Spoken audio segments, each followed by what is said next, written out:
friends, and welcome back to another episode of the 3 Under Par podcast. This is a golf podcast where Little White Ball is live. I'm your host, Scotty T, and I'm joined by my co-hosts, KJ and T-Bone. Fellas, how are y'all? Post-Masters. Still kind of juiced about it. It's awesome. Awesome all the way around. I'm kind of sad, honestly. There was a bit of a Masters hangover today, I'd say. Yep. It feels like when you're a kid when it's December 26th and you have to wait for the next one. Fortunately, we don't have to wait very long. So a short that's fantastic. 5 months. Is it going to be a short 5 months or a long 5 months? I feel like it's going to be a short 5 months. I really do. Yeah, I mean, we waited, 500 or 600 days for this one? I think we can wait 5 months. Like a full year and a half, man. It was a long wait, and there's a lot to talk about. There was a lot going in, a lot of headlines going into it, mainly from Bryson DeChambeau, and then we saw what happened with him, so we're going to talk a lot about that. Obviously, Dustin Johnson comes out on top. DJ finally breaks through, gets that green jacket. He has had a long and is complicated history with major championships or extensive. I don't know. But point is, he finally breaks through, breaks like every scoring record out there. Same with Cameron Smith. It was electric. Great weekend. Let's just dive into it. I'll do the social media plugs. If you listen to us, you know to follow us on our social media platforms. So we got some questions as well from people sending on Twitter and Instagram. So we appreciate y'all. We'll probably get to those at the end of the episode. I'll put timestamps in the description below so you can follow us accordingly there. But fellas, initial reactions. Sorry I wasn't able to make it to the Little Masters thing on Sunday, but it looked like y'all had a good time. So T-Bone, let's start off with you, man. What did you think of this year's Masters? It was great. It felt like golf was back again. I think one of the things we talked about that was kind of a bummer for this week was the lack of patrons, but there were actually more than I thought. I was happy to see at least somewhat of a following, and not a lot, but at least some applause, some, fan cheering here and there. So that was great. I'm very happy for DJ. Just long time coming. He deserves it. He's so good at golf, and I think we forget how good he is. And I think it was great. Yeah, it was kind of a bittersweet Masters. Obviously, we waited a long time for it, but there's never a bad Masters except for when Patrick Reed wins. But I loved seeing Bryson, one, just get absolutely dominated by Augusta, and then come out with I wasn't feeling good and all that stuff. That just makes me hate him even worse. Let's talk about that real quick. That was BS, man. He was like, all of a sudden I'm dizzy, but I made the cut on the number. Just so happens that comes out. Like, come on, dude, get out of here. Yeah, I mean, that just goes to show you most golf courses, especially once you protect them with, green complexes that are just absolutely absurd. You can't just bomb and gouge. I don't care what's up there. I'm just going to hit as far as I can. You can't do that. You got to leave yourself proper distances and proper angles in for, what the shot requires. I hate to be this guy, but I told you so. We were recording last week. We're recording last week, and I go, wait, hold on. You don't swing out of your shoes and continue to hit fairways. This has got to stop at some point. And when you're sitting during your press conference on a Tuesday and you're telling us all of the clubs you hit into these par fives and driving these greens and stuff, I'm just sitting there. I go, wait, hold on. You hit every fairway? This just is – are you just like everyone – I think half the people are already crowning him the winner. And then not only is he going through all the clubs he had into the holes – he says it's a par 67. I mean, I don't know. I've never seen the golf gods act more appropriately than they did this week. And Bryson, you had it coming. It was not going to be your week. It was not going to be your week. And I feel like that's so. I classic. guess technically even par won the tournament, 20 under. So he had it coming. I don't even know how to describe it. It's like the person that you're playing on your regular golf course, and it's like, man, I woke up, back was feeling a little tight whenever you're down by 2 after the first 9. It's like, man, I don't know. Like, I have a weird tingling thing. Like, it's just, dude, rule number 76, no excuses, play like a champion. And and look, we can't shit on him too bad, I say, because he did dominate Winged Foot at the U.S. Open. But Augusta, and the guys talked about it all week, it played very differently than a traditional Masters did, partially because of the rain that it got. Right. And then also, the rough looked a lot longer than what it usually does. Like the second cut, usually it's not that long, so that's why you can kind of maneuver your way around a golf course. But look, I mean, on number 3, when Bryson tried to drive the green, and because it was so wet, the ball plugged and they lost his ball. Like I feel like that kind of sums it up pretty well right there. He tries to overpower the golf course. Even on my Jim Nantz parody thing I posted last week, which thanks to everybody who listened to that, I was like, I think Augusta's going to bring Bryson to his knees when he's going to try to overpower it. And like T-Bone said, we were all right in this case. Now, come April, we might be singing a different tune. I think Bryson was very humbled, like you said, T-Bone. The golf gods, they did it. It came through for Golf Nation, for the golf world there. So, right. Yeah, it was kind of like karma's a bitch. I don't know how else to say it. Karma's tough. That's one feeling I got this year. How did it, feel like a Masters or not feel like a Masters? The first day, it just did not feel like your traditional Masters at all. Everybody's just throwing darts. You're not seeing balls bounce and suck back off ridges and fall off green complex because everybody's just hitting, there's that one hole it was playing like 240 something par 3. You're seeing guys hit like hybrids and driving irons and sometimes even woods, and they just stick. You never see that at the Masters. Yeah, it was definitely the softest I've seen it play in a long time. Quick side note: I was watching the coverage with my dad, who was not the best golfer out there, but my dad had a very prideful moment in the Sunday broadcast because DJ had a 7-wood in the bag, which my dad has carried for a while, and my dad was loving it, which I also could not believe. DJ's got a 7-wood in the bag? How crazy was that? I didn't know that. Wait, did he really? He's hitting 7-wood. Yeah, that's what he hit into too. I mean, that's amazing. Let's just say his 7-wood goes a little farther though than most people's drivers. Yeah, I would agree with that. But I think that's a good transition to DJ. We got to give a lot of props to DJ. Freaking 20 under, dude. Like, he shot 30 under earlier this year at TBC Boston during the playoffs. So, we know, and we've known for so long, even going back to 2010 when he had that U.S. Open lead at Pebble and then blew that guy, he is, without a doubt, one of the best golfers of this generation. And I don't think that's me getting caught up in the moment saying that. We've known that for a long time. It's just whether or not he could put it together. We all know what happened at Whistling Straits during the PGA Championship. Even the U.S. Open at freaking Chambers Bay when he 3-jacked the last hole to lose to Spieth. He's been there so many times. And we talk about it frequently, that golf is one of those games where you can develop scar tissue so easily. And the fact that DJ's got a lot of scar tissue, as we just laid out. So the fact that he was able to break through in that dominating fashion, the course has something to do with it. It was very gettable this week. But still, you got to hit the putts. You got to hit the shots. Big props to DJ. Second major championship. Just winning that second one puts him in a different category now. And, dude, he's so good. I don't know what else to say. He's so good. And I think one of the things that I did not expect, everybody tore Bubba up for being a crier and all that kind of stuff.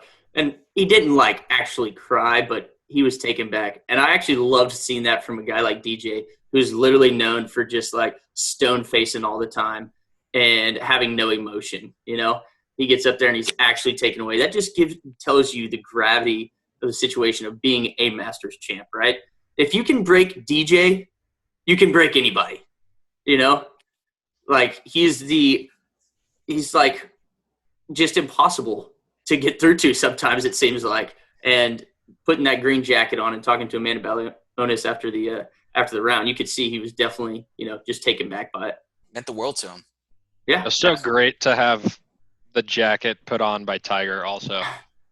I mean, not a better spot to be in.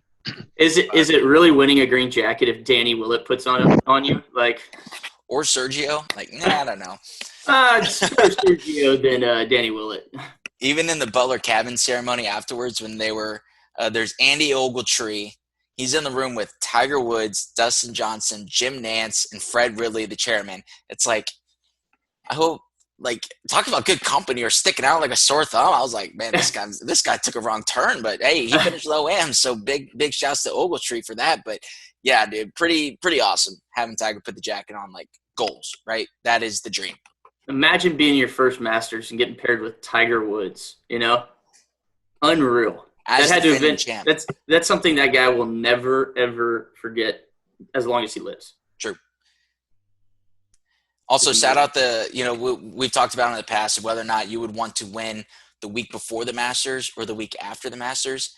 CT Pan, who finished top 10 this week, if I'm not mistaken, he won the week after the Masters last year, and he had to wait a full year and a half to play in this tournament. That's a long time coming.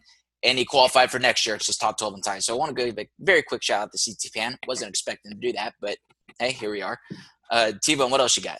So one thing I did want to touch on, obviously, I believe definitely this year, maybe 2 years running on the podcast now, I have led the 300 par pod in our pick'em.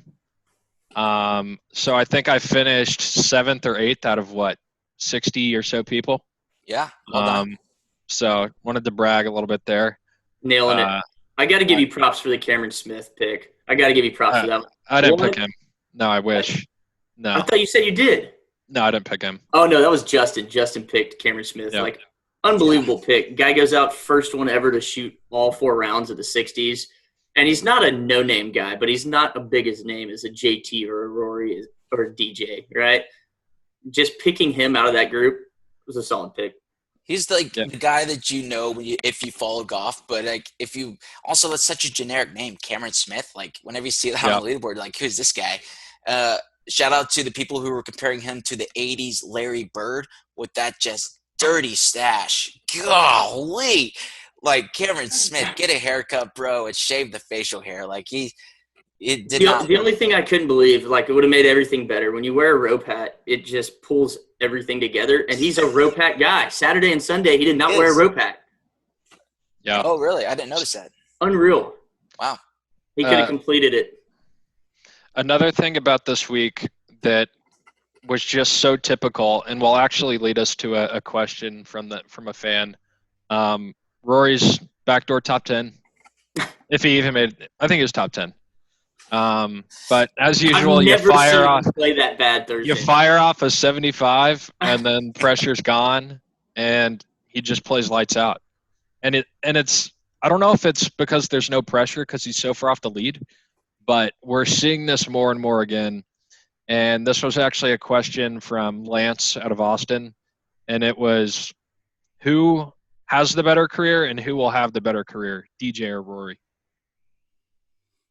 That's tough. I think right now the better career is Rory. But just seeing it's all matters if DJ wants to do it. We already know he can do it, right? He just blew everybody away. But is he going to stay this DJ for the next decade? Who knows? Probably not. That would be my guess. Yeah. Having 4 majors, and we've talked about it before, what's the equivalent of a green jacket compared to other majors? Rory has 4 major championships. Is it 2 PGAs or 2 US Opens? 2 PGAs. 1 US Open. Yep. 1 British. I think the general consensus is that a Masters is probably maybe 2 PGA wins. But bottom line is that Rory still has 4 major championships. And Rory's only 30 or 31 years old. Dustin Johnson's, I think, 36, if I'm not mistaken. So Rory's already had the better career overall. And so it's so hard to win 4 majors, man. I think I still got to give it to Rory in that regard. Yeah. And I think golf is so much of a, what have you done for me lately? DJ right now is so hot, and he's like, just blew the field away. But if you look at it in perspective, Rory's borderline playing like shit, and we're not really recognizing his career. Like 4 majors, so few people that have done that, and I'd be shocked if DJ gets there. He has 5 majors. He won the Players. We can't forget that. Oh, that's true. You can't forget the Players' Championship that he won. Yeah, we can kind of go down the list here real quick. DJ, big shout out to Sun JM. Great showing, dude. That guy is like a machine out there.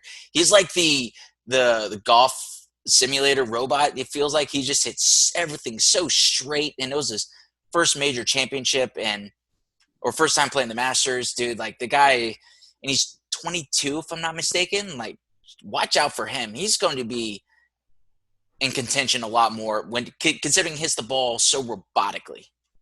So I'm definitely becoming a Sung Jae fan. Another listener of the show sent me an article on Sunday about Sung Jae, and he said he's loving the PGA Tour. He said he's starting to learn English, and last week he learned the saying, "What up, bitch?" And he's been amazed by how hot all of the tour players' wives and girlfriends are. And he exclusively eats Korean barbecue. So, I mean, I was like, I love this guy. He's the man. You're all in. You're buying stock in Sun JM, huh? I think so. And I think we saw a little bit of it. We definitely saw some of it in the last President's Cup, which I think is normally kind of a joke. But, Sung Jae and Cameron Smith, I mean, those guys will be players in the President's Cup for years to come. I mean, Cameron Smith beating Justin Thomas in singles on Sunday. Like, they've got some game. Throwing Abraham Answer in that conversation too. I mean, he didn't have a great Sunday, but I mean, he was in the mix. He had the first 3 rounds in the 60s, and I think he's going to learn a lot from this experience playing in the Masters. But I mean, people gave him such a hard time for wanting to take on Tiger at the President's Cup, but it should, like, that's the kind of guy that he is. So, yeah, that President's Cup team for the next decade or so is going to be pretty salty. For sure. Justin Thomas also finished 4th. Look, I thought he was going to make a move. I really did. He just looked like he ran out of steam. It's 3 years now that Justin Thomas hasn't won a major. So I don't want to jump the gun on it a little bit. I still think he's going to have the best career out of this younger generation. But, I mean, look, he finished top 5 of the Masters. That's still a really good showing. I just thought he was going to put a little pressure on DJ.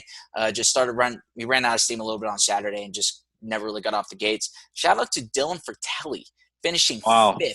Did not see that coming. UT guy, Texas guy. So shout out to Fratelli for finishing there. I mean, and then we mentioned CT Pan, Brooks Koepka, John Rahm, Corey Connors. I got something. Webb Simpson. I just remembered. It was a good field. So I think John Rahm, I think he lost all of his mojo on Wednesday or Tuesday with a hole-in-one, Wednesday with a hole-in-one off the water. So things were going well, but I felt like he almost lost all of his magic. And I don't know what it is with this guy, but a few years ago on 8, I think he was in contention. He's on 8 and hits an absolute hosel rocket into the trees. Yes. This year, he hits a Mondo top hook, blades it off a tree trunk, makes an 8. And I was just like, what is this guy doing on the 8th hole? I mean, he's arguably the best golfer in the world, and he just, from time to time on the 8th hole at Augusta, he will look like a common man's golfer out there, and it's incredible. I think it's hilarious. How does that happen? You're like one of the best players in the world. You're in contention at the Masters, and it's like one of those dogleg left uphill ones, and like, so you're trying to get around on it, but you get that far out in front of it that you just shank it, like back-to-back years as well. That's crazy town. Yeah, he's so unpredictable. Ball was below his feet, and he's already got a short swing. So when you get quick in transition, that tendency is hit that big old hook. You get quick, think about it just like chipping. If you decel, you chunk, you get quick, you're going to catch it a little thin. And that was like the shortest no transition backswing I've ever seen from him. And just immediately squirrel killer hook. And I was just like, oh my gosh, you just love to see that from a tour pro. You love to see it. Danny Willett had a nice top as well. Yeah, that was a good one, that 3-wood. Yeah, it looks at the club face like, what happened. It's good to see that stuff. I agree. Man, it sure is. It makes them think that they are human. With even with how good they are, they're still human. I want to go back to DJ real quick.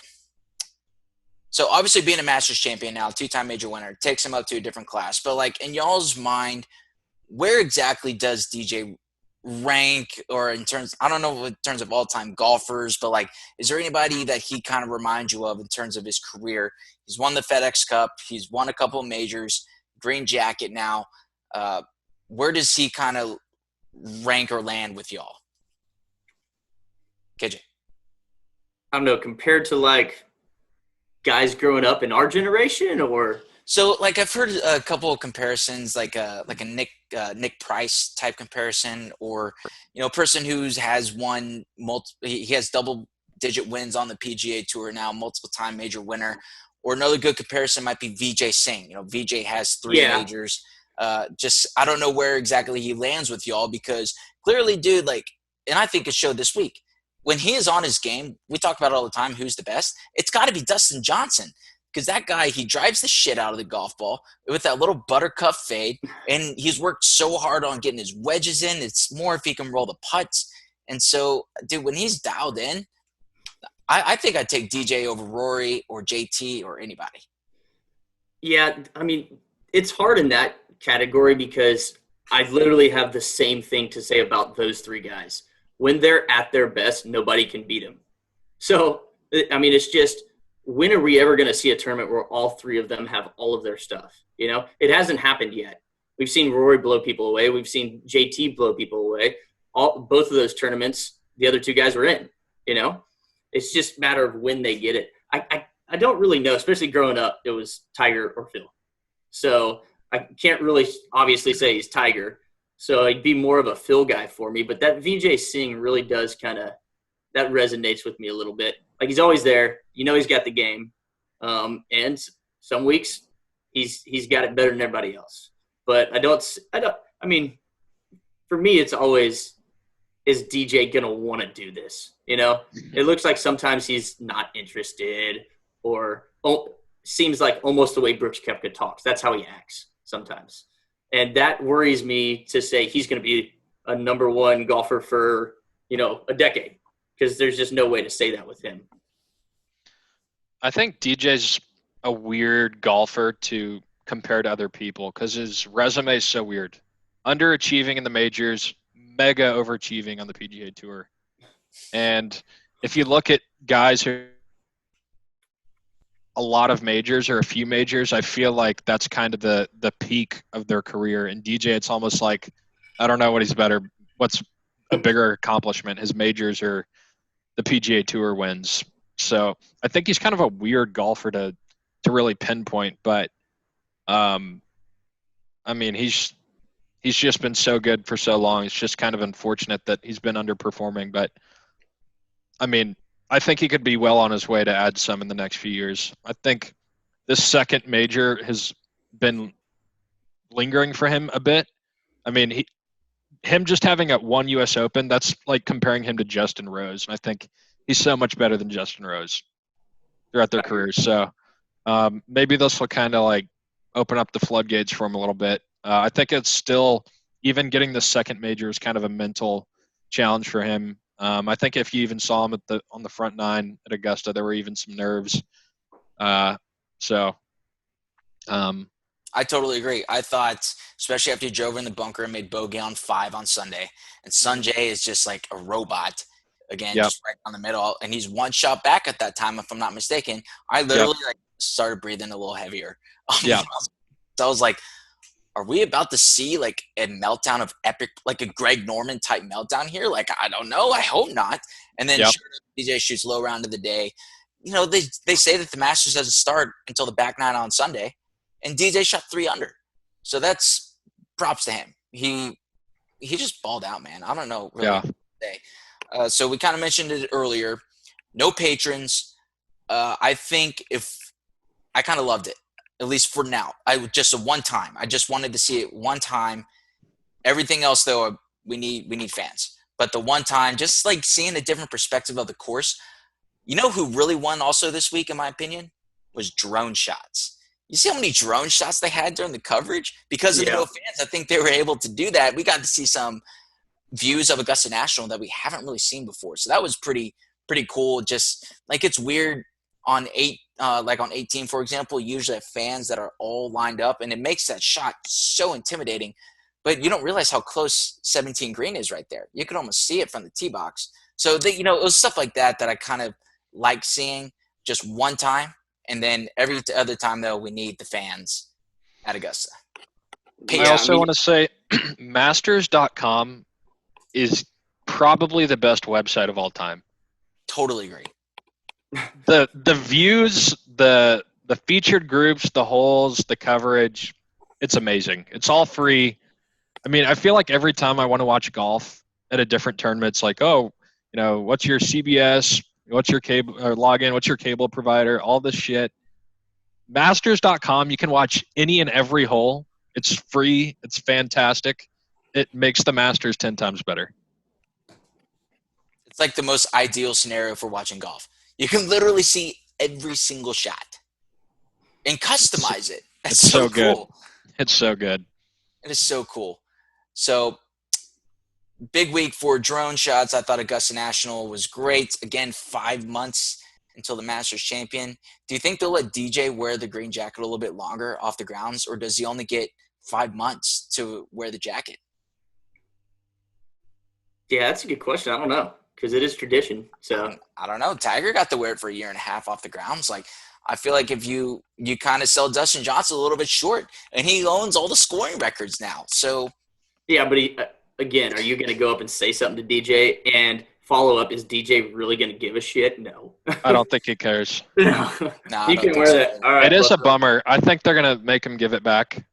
I don't think they're going to have 2 jackets out there, which that does suck for him. But I don't think he gives a shit at all. T-Bone, I want to transition now a little bit. Really, we have 10 minutes left. Okay, I might have to send another Zoom call to y'all and Zoom it all together because I feel like we're just scratching the surface still. T-Bone, what'd you think of the fashion this week? Nike came in last place this week. The best tweet I saw about Nike's clothing. So I think it was on Thursday or Friday. A lot of the guys were wearing these dark brown, different shaded colored brown shirts.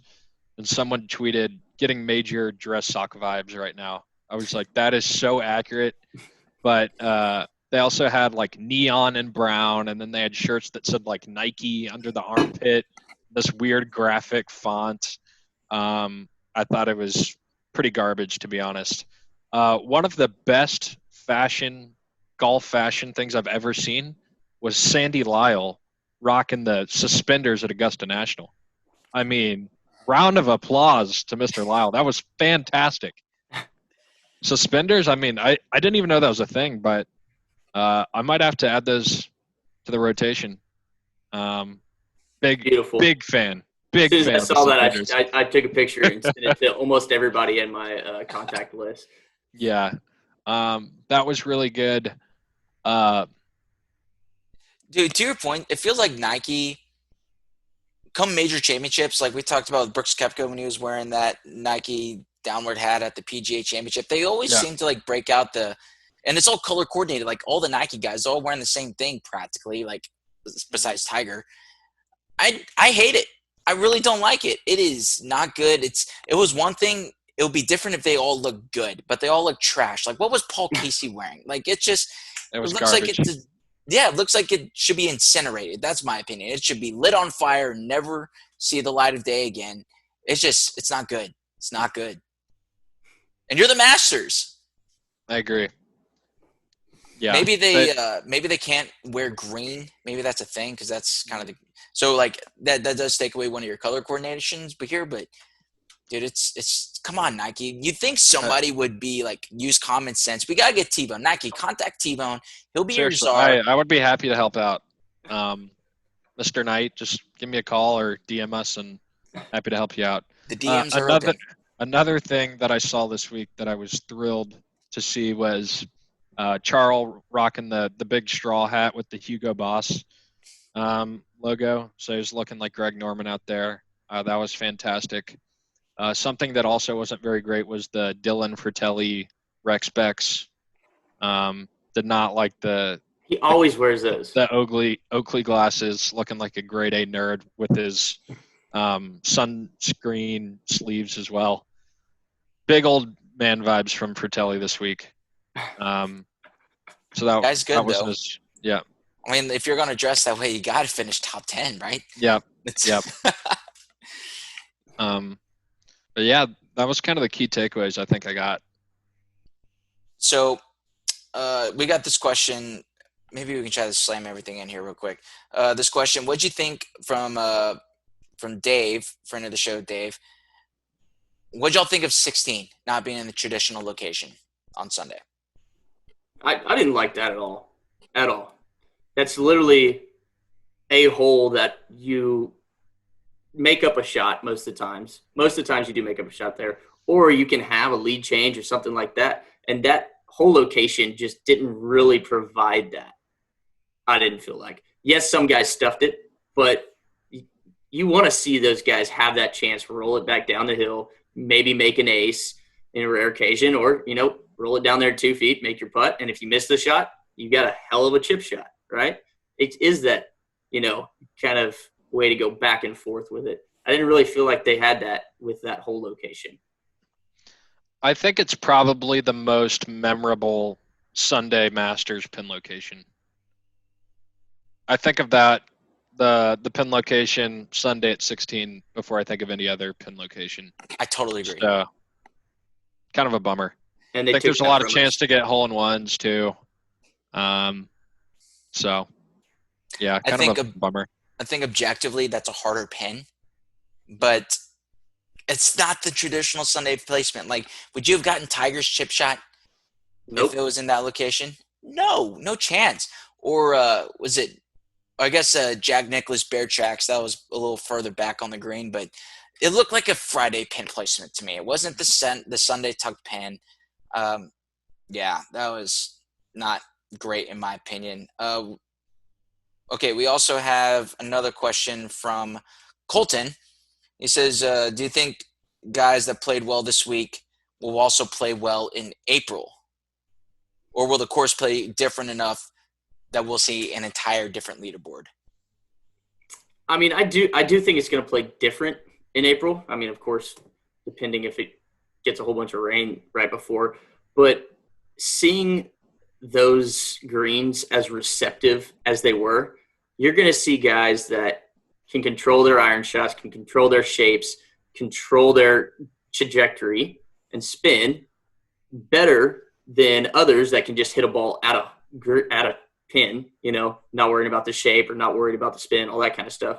You're going to see those guys prevail a little more, maybe like a Webb Simpson, something like that, with just superior iron play than what we saw coming into the weekend. Friday and Saturday, or Thursday and Friday, you just throw darts. Any of these guys are good enough to hit a golf ball on line. It's if you're coming from the right angle, if you're coming, over a slope, trajectory, spin, all that kind of stuff. I think that's going to feed into it. Yeah, and I think with it playing more traditional in April, maybe you'll see more veteran type guys around leaderboard. I mean, other than DJ, it was kind of just like Sung Jae and Cameron Smith, who haven't played there, if any, before. So maybe you'll have more kind of veteran guys closer to the leaderboard, relying on that past experience more. Right. But I don't think it'll be a huge difference, but maybe. I also don't think anyone will shoot 20 under. No way. No chance. I think the Augusta National membership is just going to be like, nope, no more, no chance. Man. Okay, we also got a question from Mickle. Since T-Bone's wearing his 2005 Masters hat. T-Bone, what was your favorite moment at the 2005 Masters? So I think Mickle asked if I went. Unfortunately, I didn't. I've been lucky enough to get hats from 05 and 2011. Boo. 2011 was Charles Schwartzel, so I don't wear that one as much. This one, the 05 Masters, was like probably one of the best of all time.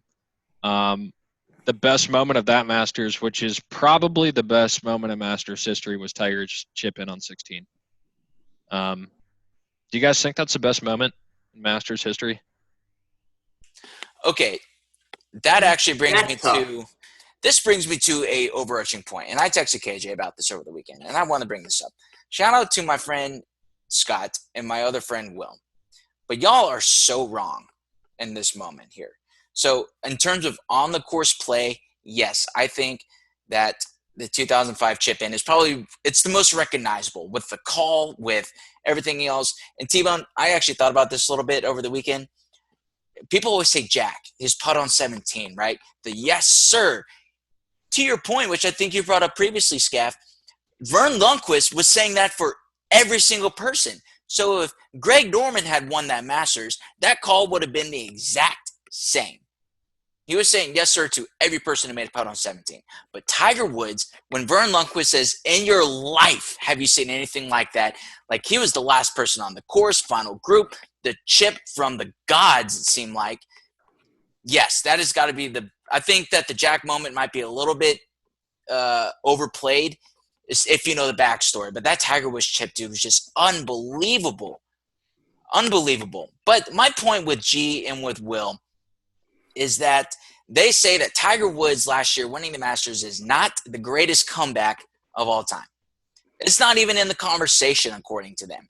Which, guys, y'all could not be more wrong on this. And you know what? They texted me over the weekend just to fire me up about it. And you know what? It worked because I am fired up about it because y'all are just wrong. And KJ, what did you say? Like, I don't even know these guys, but you met them actually at the wedding. But you were like, that's absurd. Like, it's so insane to me. I don't remember my exact words, but I was almost physically upset with their comment. By far, I mean, at the time, by far the greatest golf comeback, possibly sports comeback that we'll ever see. Just unreal that that's not the biggest comeback for them. It's just unreal. So here's what Scott said to me, and I'm going to read this verbatim. He said, let me find it real quick. He said that he thinks that the USA hockey team in 2008, coming from behind in every game with the Miracle on Ice, is more impressive to him. No, I think you're wrong. Let's say, sorry, I wish I had this pulled up a little bit more. But they also sent me an article. It was like ranking the best Masters moments, and Tiger winning was number 3. Number 1 was Jack Nicklaus, and number 2 was actually Tiger winning in 97 when he got to hug his dad. Now, I think his moment in 2019 was better than 97 because it was full circle. Yes, the moment in 97 was so great, but the fact that Tiger was now a dad and got to hug his son, it had been 14 years since he had won the Masters, 11 years since he won the major. Like, his story is outrageous. So, dang it. No, that's Game of Thrones talk. I wish somebody else talk while I mean, am I wrong, T-Bone? Is my thought process wrong here? You know these guys. I mean, they like to rile me up a little bit, and it works sometimes. But it's outrageous. Yeah. That was the best moment, by far, I've ever seen in golf. It's like that. I've never seen something where people just talk about it or they show a 30-second clip and you get goosebumps. So, I mean, it was next level moment for golf. And so one of their arguments too is that like the Cavs coming back from 3-1 against the Warriors was a better comeback. No.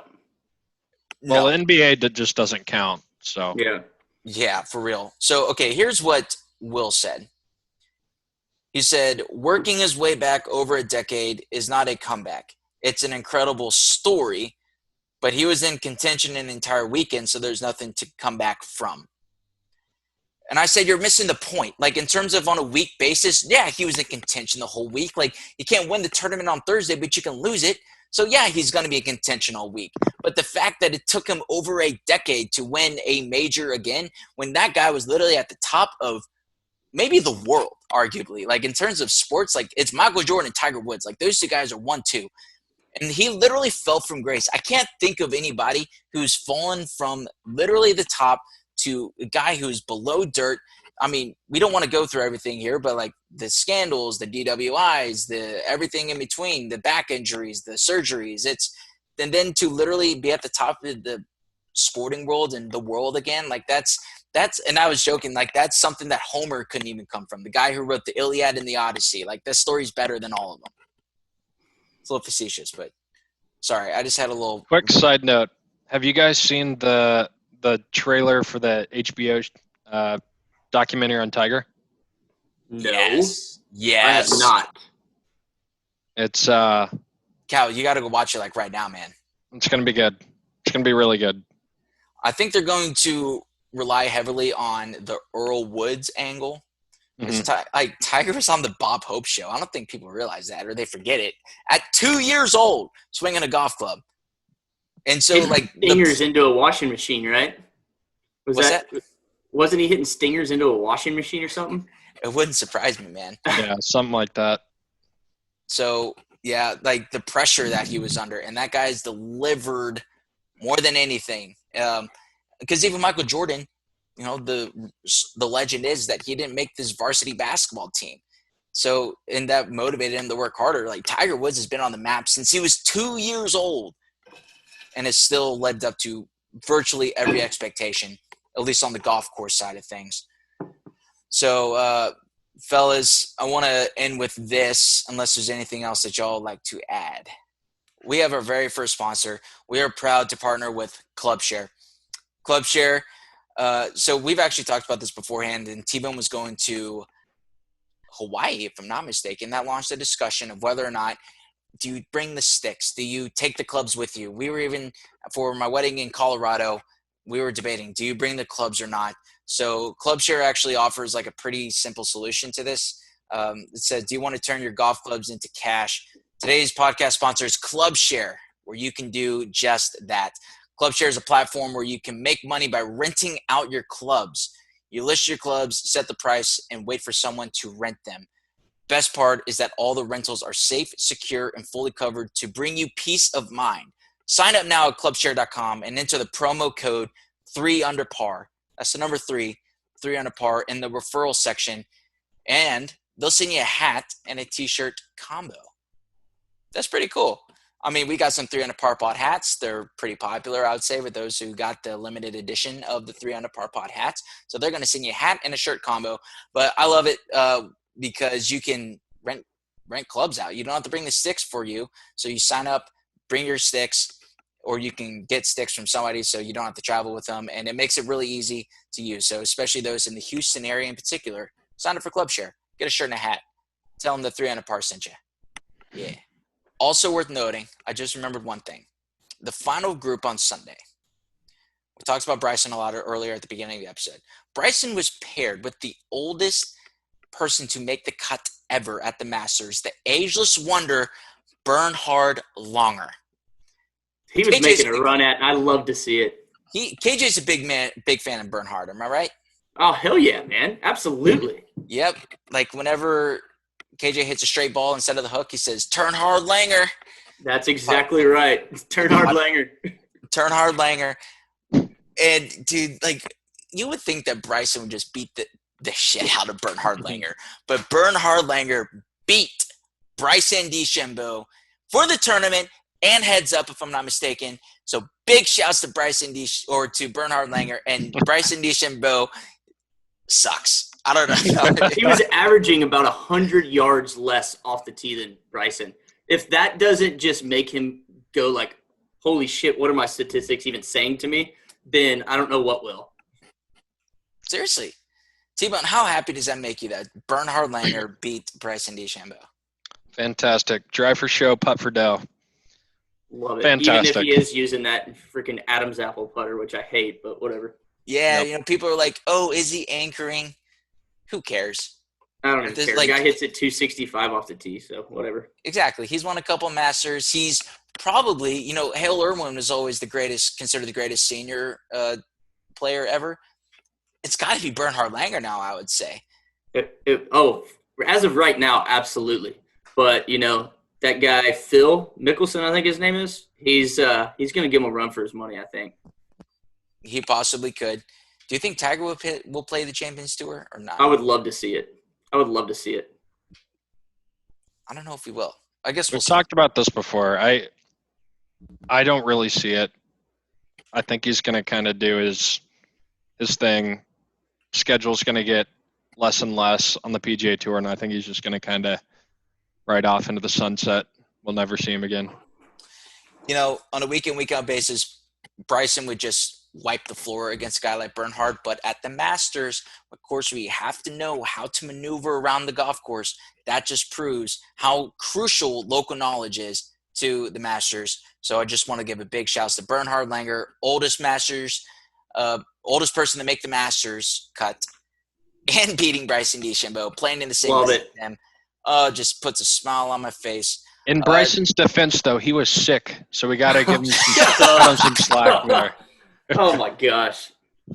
It's beautiful. It is beautiful. So to Colton's question earlier, Augusta's going to play a lot different in April. We have a short 5 months, hopefully, to the Masters in April. It's going to be different. I think the Augusta National membership is like, 20 under my ass. We'll never see that again. The fall, though, Mother Nature has its way, and you just got to play the course as is. So I'm pumped. T-Bone, I think you said it earlier. Going into Saturday, though, Rom, JT, and DJ were all tied for the lead going into Saturday. That is the first time ever that the world 1, 2, and 3 were in the lead after 36 holes. So, yes, Cameron Smith and Sunjay M kind of separated themselves from JT and Rom. JT and Rom kind of took a step back a little bit. But going into Friday, dude, like even Phil Mickelson, Louis Oosthuizen, and like a lot of those guys were in the mix. So I was kind of surprised to see that a bunch of them faded back in the way that they did. But, at the end of the day, DJ rose above, what does Max always say? The cream rises to the top. And DJ, he rose to the top, man. Congratulations, Dustin Johnson, your 2020 Fall Masters champion. Electric, man. DJ. Absolutely. Hopefully he had some good zappers at his celebration. What do you think that celebration was like? I bet it was wild. I bet it was wild. Yeah. T-Bone's just trying to envision that. I could also just see him, like, smoking a bunch of weed and going to bed. I don't know. No, dude, he likes the uppers. He doesn't like the downers. I think he likes it all. Quick question, and then we'll get out of here. How long do you think it will take until it hits the internet that we see Paulina wearing the green jacket? I bet you it's already out there somewhere. I bet you it's already out there. It's been 24 hours, and you think there's already a photo? I bet it'll be out there. I mean, we've got Wayne in the caddy smock, so yeah, it's possible. It's possible. I'm telling you, dude, it's Paulina's show. Even though Dustin Johnson won, and that was a great post-game interview, it's still Paulina's show. And that just proves the fact that we're even asking that right now. I love he's grabbing her butt as he's walking out. It's just great. Him or Jason Duffner? No. Remember that? Duff Daddy. I'm just glad he stayed away from the stairs this year. I did tweet that out on Saturday. I was like, DJ had to stay on the first floor of every building he walks into so he doesn't slip down the stairs. No socks. Yeah, no socks. So, all right, fellas. Electric week. The Masters delivered a tradition unlike any other, a unique tradition this year, but still done. The fans the membership turned out, I would say. And there was some golf media, but it was still like, I'm glad it wasn't silent when DJ won on 18. Even though it wasn't the thunderous applause, I'm glad there was still somebody there who's able to see him and meet him. Also, the first COVID survivor to win the Masters, at least to our knowledge. I forget that DJ tested positive for COVID. And so that's funny. Yep. Good stuff. Well, for everybody who's still listening, we appreciate y'all for sticking with us. We hope you enjoyed the Masters. If we missed anything, let us know. Our email is listed in the description below, as well as the social media plugs, which you can follow us on social media at 300 Par Pod. That is the number 300 Par Pod on Twitter and Instagram. So subscribe, rate, and review. Tell us what you think about the podcast because we love hearing from you. Also, go check out ClubShare. It's pretty cool. We've talked to those guys before. They're really cool guys. I think we're going to get them on the podcast here in the next week or so. We got Thanksgiving next week, so we'll have an episode next week. And then it's, I guess, officially off season. But PJ, it's technically not off season because the new season's already started, and it is just nonstop go in the golf world, it seems like. So we'll hopefully be producing some good content. Unfortunately, the time has fallen back, so KJ was, I think, didn't play golf for the first time in like 6 months today, it seems like. It's just Pub's closed. It's Monday, baby. Finally taking a day off. So no, thanks to everybody for listenership. Thanks for the support of 300 Par Pod as well. We hope you enjoy this Masters. I'm Scott for KJ and T-Bone, and remember, Little White Ball is life.